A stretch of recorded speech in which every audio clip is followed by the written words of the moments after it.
Ready na? Ayan. Charger, Let us have a review. Charger. Okay, so as you can see, we have here a project. Diba? Okay, we created a project in NetBeans using Java Maven. Okay, yan ang ginawa natin. Make sure you did also the same. Ayan. And then after that, I created a new JFrame form. Okay, make sure it's a JFrame form. Yan, so if I click JFrame form now, you will see it will ask for a class name. Ayan, so the class name will be students form, which is this one, subjects form, okay, subjects form, teachers form. So every time you create a new JFrame form, that is your GUI. So for XR1, which I will check next week, you need to have 3 GUIs. The student form, subjects form, which also looks the same as your student form. But in my case, I did not finish it yet. Diba? You will only see a label. Teachers form, same. Yan. Okay. Next, let us create or add controls. Okay, this will be our controls. Ayan. So, this is a text field. Ayan, text field yan. That's how I add text fields. And this one is a label. Okay, that is how we add a label. Same as this one, also a label. Okay, and this one are buttons. Ayan, button. Button, button, button. So each text field, you need to add a code variable name. Yan, okay? Do not forget. Yan, so we have variable name for the first text field, which is studID. Variable name for the second text field, name. Where are all these variable names coming from? From your students form. Ito lahat. Alright? Yan. So, studID should be integer except for string. Yan, all string. So, okay. So, no questions here. So, let's proceed sa buttons. Okay. Every time I click the button, I will be calling a method in students class. Ayan. So, these are method. Okay? This should be public. Because if it's private, it won't be accessible outside this class. So, the following methods is called every time you click a button. So, how would you do that? By writing code. So, I will right-click this one, add an event. Either action perform or mouse click. Either way, that's the same thing. So action perform. There you go. This is the statement. So instantiate the student class. This one. And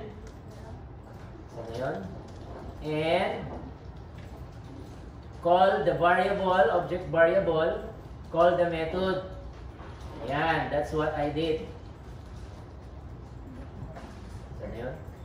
Ayan. Call the method.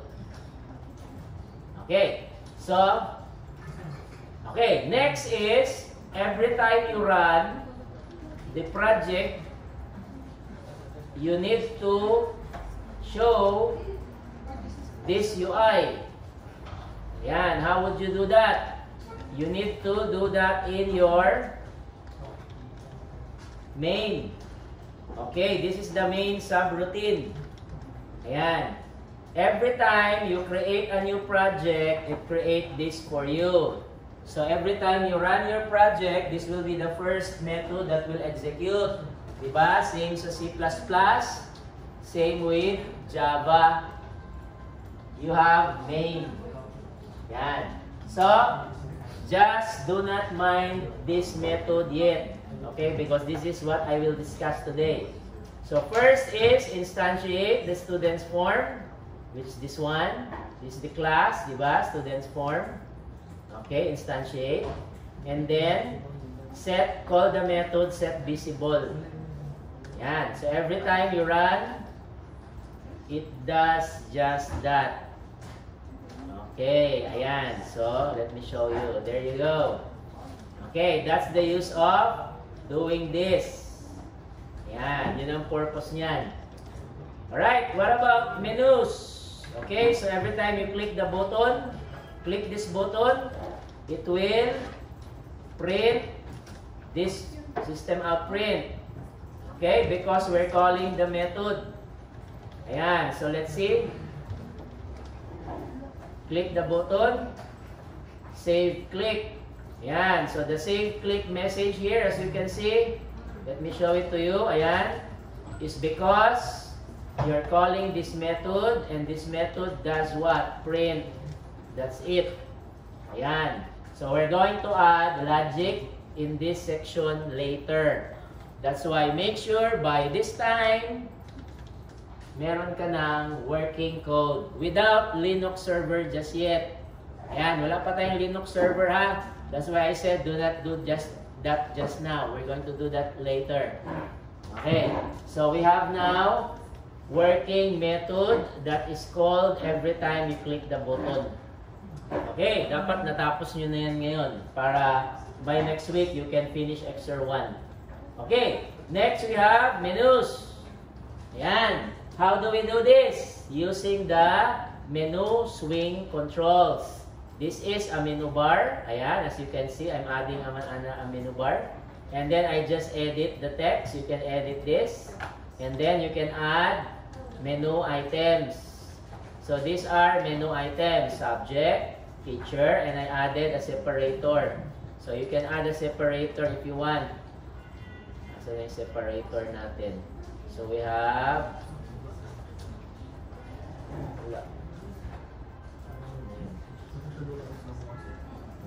sa inyo na nawala.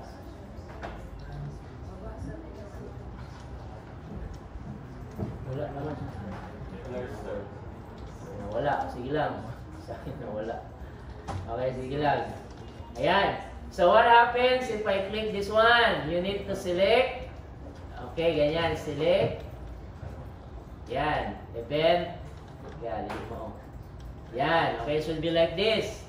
It must be selected like this. Your menu must highlight like this. Ayan. Before you can add an event. So I will now add an event action perform. And this is the code. So every time you click subjects menu, it will open the subjects form. Ito. My subjects form.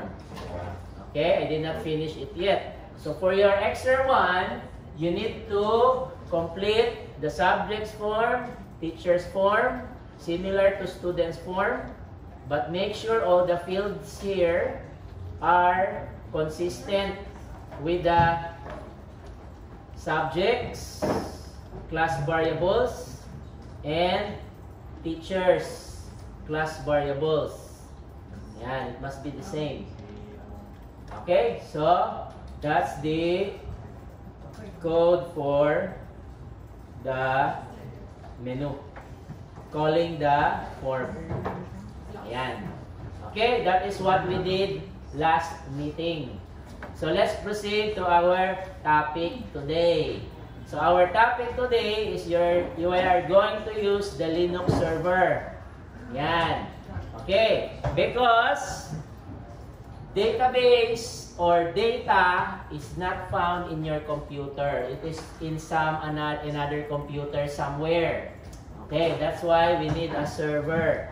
This is where we will get all the information needed for our enrollment system. Okay, so first step, go to your project files folder. Once you click this, there will be a file that will appear called pom.xml. This one. Okay, double click this. Ayan.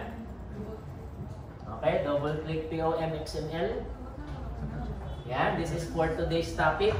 Double click. Okay, and then you will see this.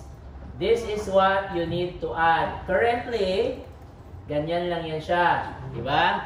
If you open your POM XML, you will just see this. What is all of this? These are all XML tags. It's like HTML. But XML, you can make your own tags, as you can see here. So you will see, it's basically information regarding the project. So we're going to add this. Okay, ito yung i-add natin. Ayan. Okay, take note. Dependency means we're going to add a library. We're going to import a library that does not exist yet. You're not present in our project. Okay, so this library is called a MySQL Java connector. We need to connect our Java to MySQL because these are two different companies. Yan. So, Java, NetBeans, and MySQL are two different programs. We need to use another program to connect the two programs.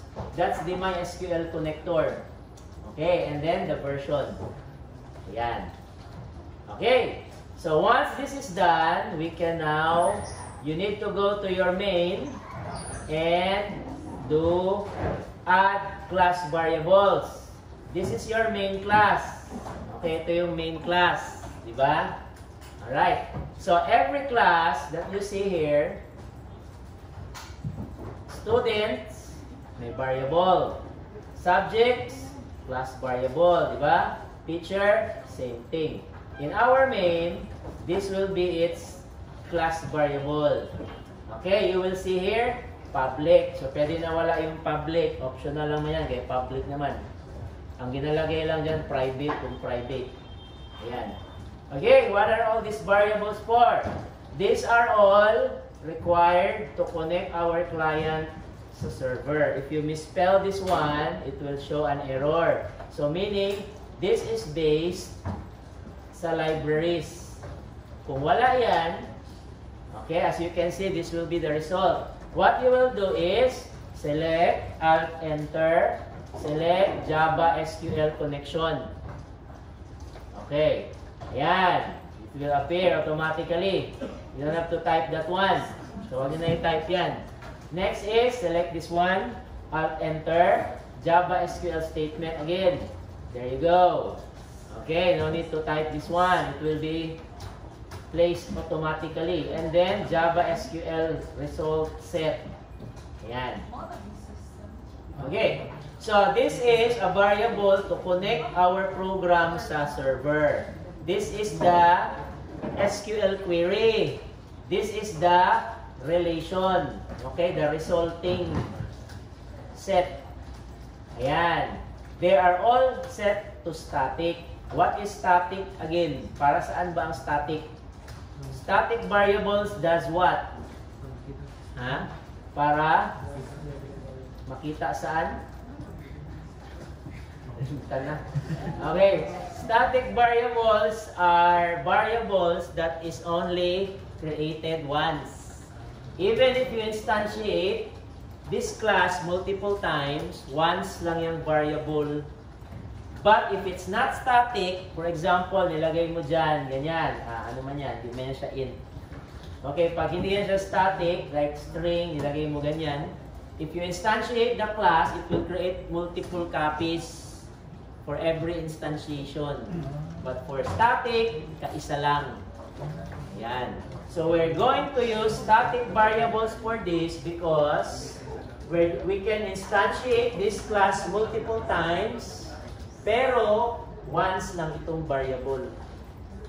Pag hindi static yan, i-instantiate mo ito 5 times, gagawa siya ng 5 of this. Kaya 5 times mo nang i-instantiate. Pero pag static, i-instantiate mo 5 times or 1 million times ito, once lang ang variable. Hindi niya i-replicate. Okay? Static siya. Alright? Code strsdb uname pswd. Yan. Okay. So, we now have a method. Okay, may isa pa pala. Mamaya na yan. So, we have a method. I added a method sa main. Sa main ito ha, we all have different classes for main. Yan, mine is this one. Okay, yours will be your name, enrollment system. Alright, so I have here a method will be connect. Because the goal of this method is to connect your program to the server where the MySQL is. We don't have MySQL in our client. Alright, so you will see here the method is also a static method. Okay, what happens if I remove the static? Error. Okay, why is this showing an error in this section? Bakit kailangan ilagay ang static? Why is static here needed? Because you're calling the method from a static method. If the method is static, dapat static din yan. This method uses variables here.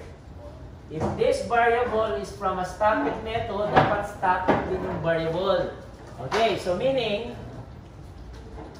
static. Okay, pag hindi ito siya, string natin yan. Okay, so the error here is,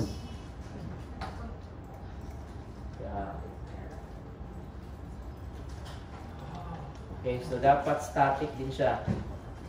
Okay, so since using the following variables in a static method, you should be assigning this as static as well. Okay? Ayan, alisin natin yung static. Okay, ayan. O, diba? So as you can see, this variable is of type string, not a static variable. It will show an error here. The variable needs to be static because you're calling it in a static method. So you need to add static. Hindi pwedeng non-static kasi gi-call siya ng static method. Okay, ganyan. So let's proceed sa next. We have a try and catch. Yan, magkasama yan sila. Every time you use try, there should be a catch. Okay. Ayan. Yes. Ito, this one? Yes, I will discuss that later. Di ba tayo sa try and catch siya? So the try and catch does what? It will try executing the following statements, which is very important because these statements connect your program to the server, which is another domain. Diba? So meaning we need to, the result will be unknown. We won't know what will happen. That's why you need to catch if there is an error. So this is required. If it fails to connect your program sa server, it will print a value sa EX variable. So it will say, fail to connect, what's the reason? Network error, IP address, something like that. So that's the exception. Okay, let's proceed sa statements sa try. The following variables are the one that we did when we create a connection. Diba? This one. Alright, so the database is MySQL. So we can choose to change this one to any database present here. So the MySQL is this. You can also change this to ABC if you want. You can change this to information schema. So it's really up to you. Okay? But for now, we're just establishing a connection. Database does not matter. Okay? We're just establishing a connection. Next, we have the username and password. That's the same username and password we use during connecting sa server. Ayan. Okay. So, next we have the library, the driver. Okay. This is the driver, the one that we use when we establish a connection. Ito yon, it's this one. Ayan. Okay? Ito yon, it's this one. Alright? And then, this statement. Where is this statement coming from? I just copied this one. Okay? This entire statement, ayan, was copied here. Okay, it's this one. Ayan. Okay, ito yon. You have JDBC, MySQL, IP address of the server, port number 3306, the database. I concatenated it to a variable because that's the name that we assigned MySQL. So you can choose to change the database name by changing the value of the variable. Okay? This is concatenation plus. Ayan. So we have this statement. Okay? You don't have to include this one. Hindi na yan kasali. I did not include this. And then, terminate the string followed by two parameters, the username and password, which are the values here. Okay? Root. Ayan. So it's currently showing an error because you need to add a library. Java SQL driver. Yes, there you go. Oh, ayan. Yes. Ayan. Kasi yung sinabas ni Gisali yung convert to null. Yes, ayan. It's this one. Yes, ayan. Convert to null. Iba yan sila? Or same lang? Same lang. You can just copy this one. Copy, paste mo dyan. Hindi na ito kasama, itong root on default schema. So hanggang dyan lang. Okay, just copy this one. So that you won't misspell anything. Okay, you might misspell something. So I just concatenated it to a variable.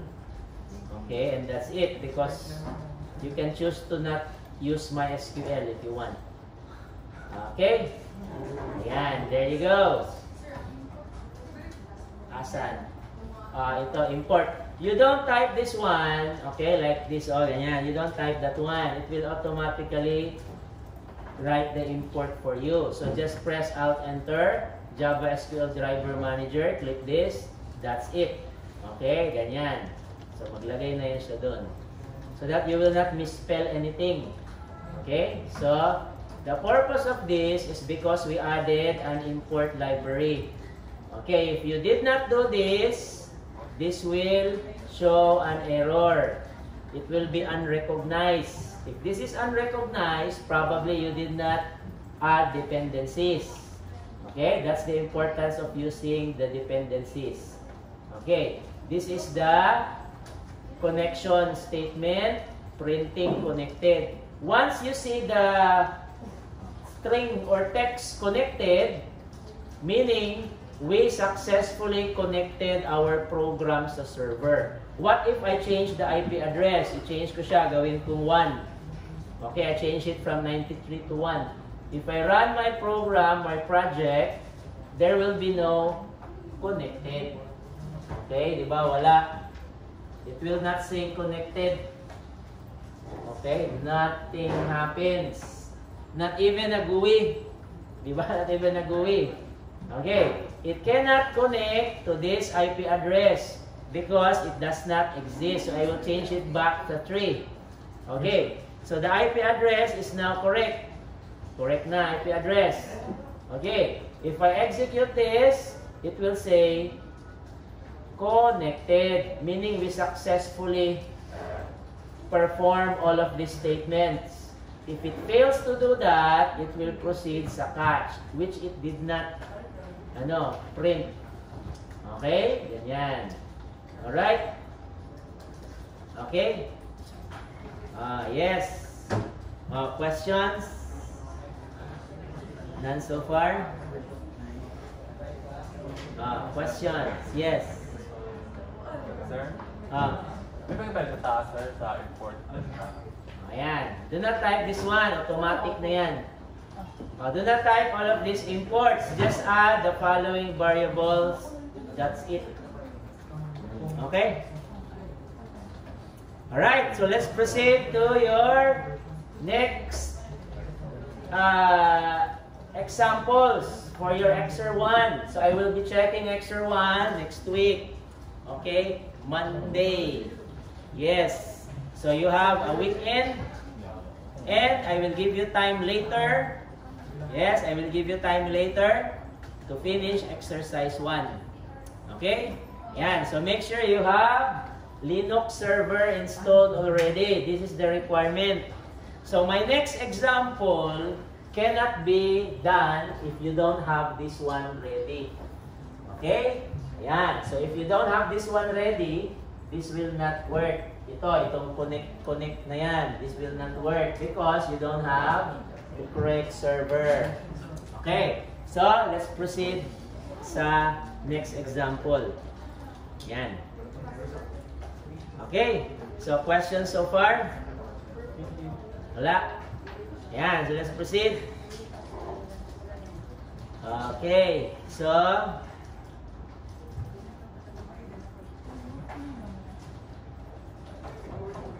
okay. So, let's proceed.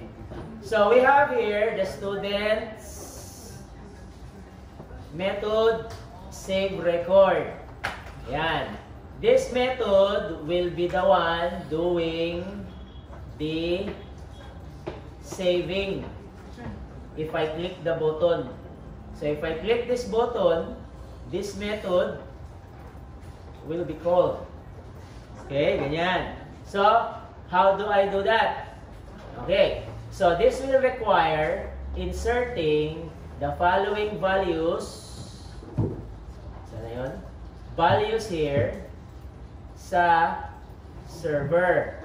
Okay. So, if I type an ID, if I inputted the name of a student, those values will be placed in the server. Ayan. That's the goal.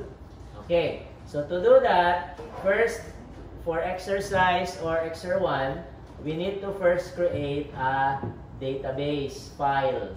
So I will select execute command. Okay, I will right click this one, execute command, and this will be the result. Yan. So first is I will create a database. Yan. Okay, create a database. So last meeting, I created ABC.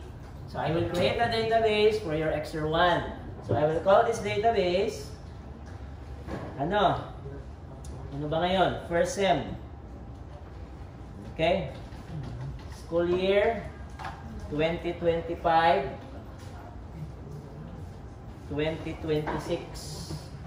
2026. Ayan. So that is our database. So I will now click Run SQL. So if I click this, there you go. You will now see first sem 2025-2026. Same with my server. Okay? Just to double check if it's really indeed created. Ayan.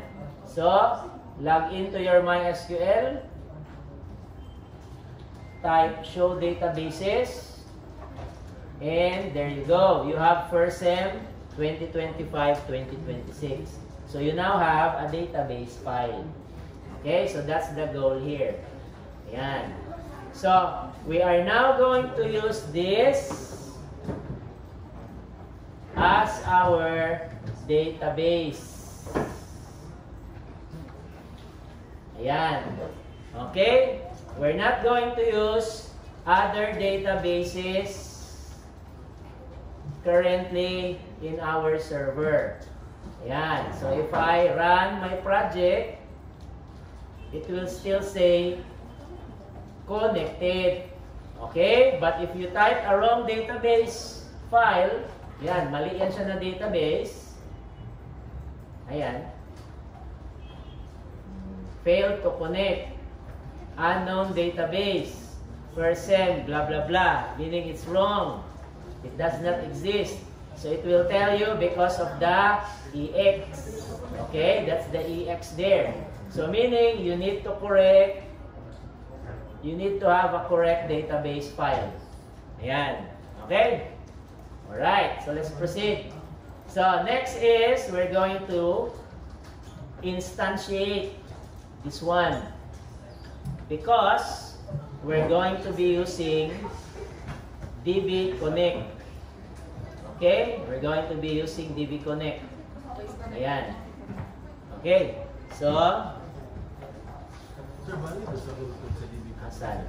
Ayan, DB Connect. Picture na lang kay dugay kayo na siya kung i-type nimo. Ayan, taas-taas po.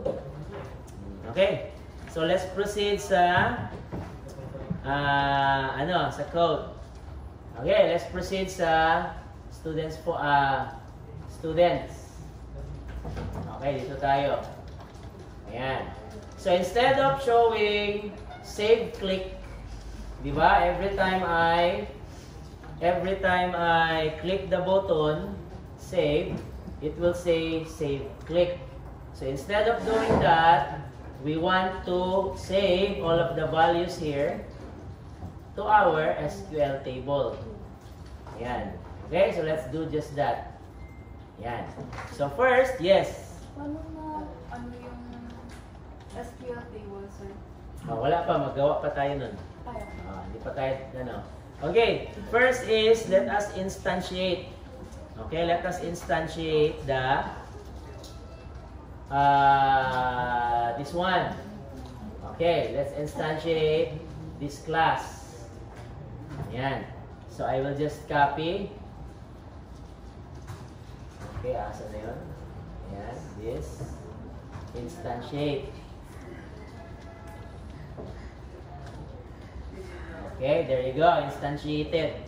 And then if I press A, you will see, ayan, our method. Okay, so since it's static, okay, this one. Okay, ayan. So we assign values already for DB, for username, and for password.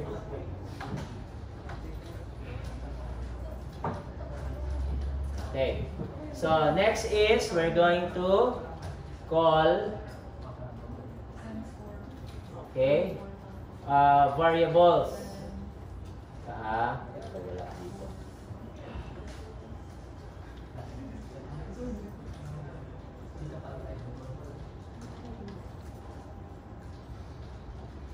Okay, I need these variables.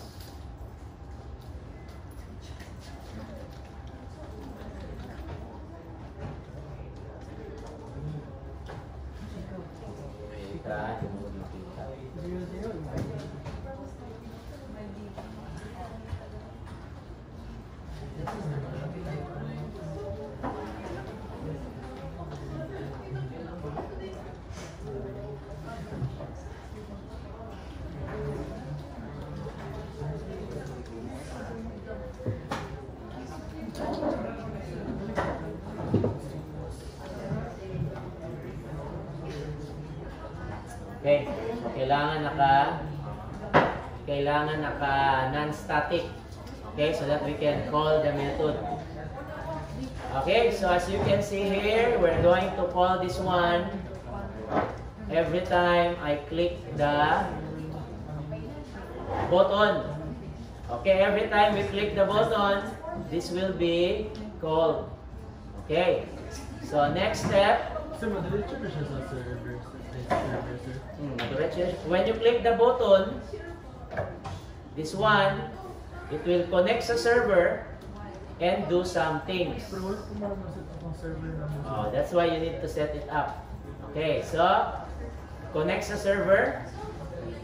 Okay, and then make use of the following variables. Okay, we don't have that. So we need to set our variables here to non-static. Okay, pwede natin siya i-non-static. Okay, in-static ko lang ito ha. Tanang Pwede natin siya in-static.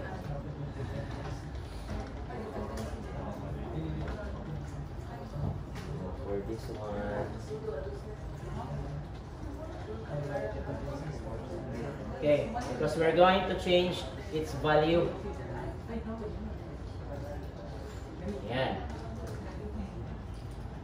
Okay, so you have the following. You have RSST, that is what we need. Okay, so first we're going to run a query. Okay, so we have our save record. So our save record requires data from the student registration. Okay, so in this case, this is our text field. So the text field is called or assign a variable stud ID. Ayan, so to be able to access that, we will need the variable name. Okay, so this will be okay, the class name. Okay, let me try first.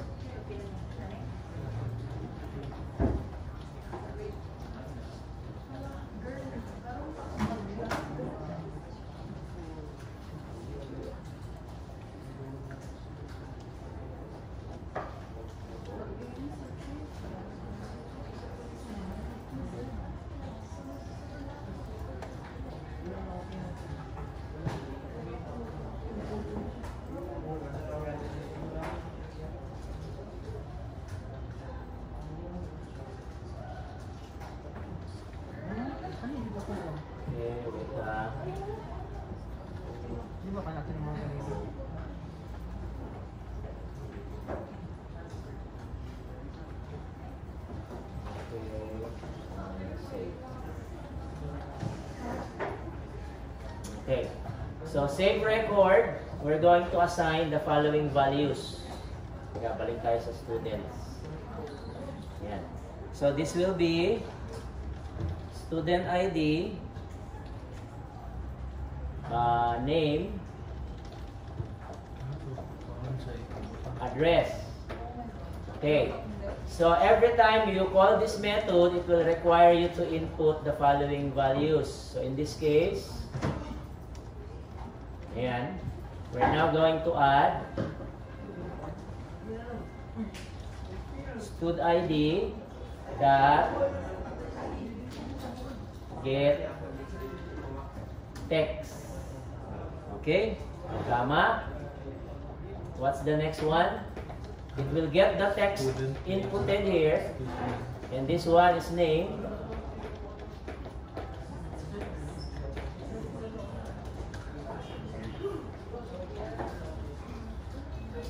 Okay, get text. And then one more. So we have the following ID, name, and address. Okay, tatlo lang muna for now. You will be the one to add them later. Address. Oh, wait. Is it address? This one.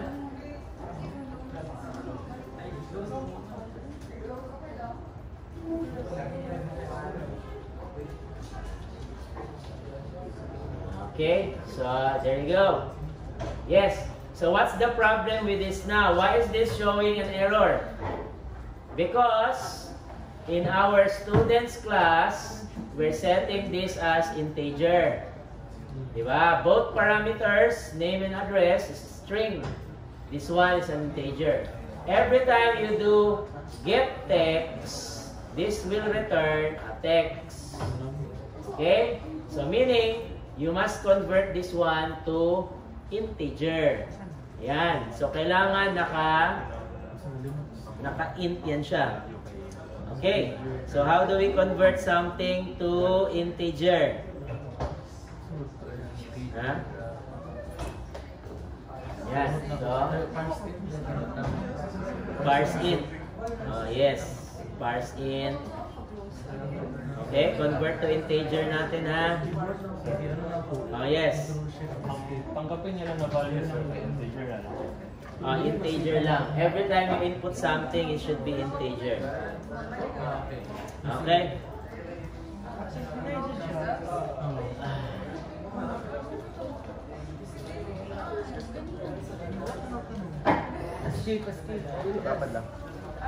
Okay, so we're going to use integer value of. Pwede din. So you can either use this one.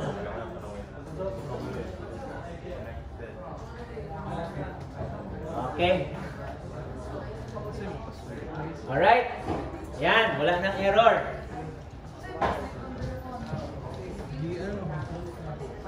Okay, so what happens now in our students? We can now use the following values. Ayan. And perform a query.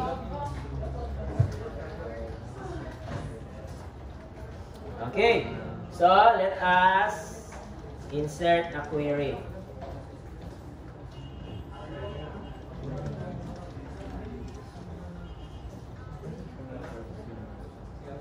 Okay, so we're going to insert the student ID, the name, and address.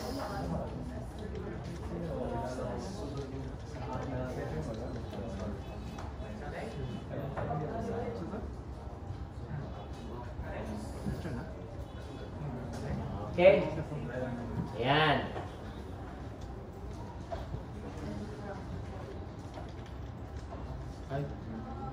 Okay. So, this is an insert into query. So, I will discuss this later. Okay? Discuss ko yan later. Oh, yes. To run a query. So, what values are we going to insert sa database file? Okay, we're going to insert the following in the students table. We're going to insert the ID of the student, the one that we assign in this parameter, the name, and the address. So these are all concatenation. Okay, let me show you an example. I will execute a command. Okay, I will execute a command. Let us test the. Okay, currently there's no table. Ayan. Okay, there's no table. Let us create a table. Okay, create a table. Ayan. Our table will be called students. We're going to add a column. Okay. What will be our column? It will be called. Okay, going back sa query. Sana yung code natin. Ayan. This is the name of the table. We have fields. ID, name, and address. Okay, if you see here, ID does not have any single quote. Because, unlike name, di ba, may single quote. Because ID is an integer. Okay, that is what we will do. So in here, we're going to create a table. Ayan, using this as guide. Students. Okay, same table name. Add. Okay, this will be. You don't have to follow the variable name. Okay, variable name like SID, name, ADD is not required to be followed here.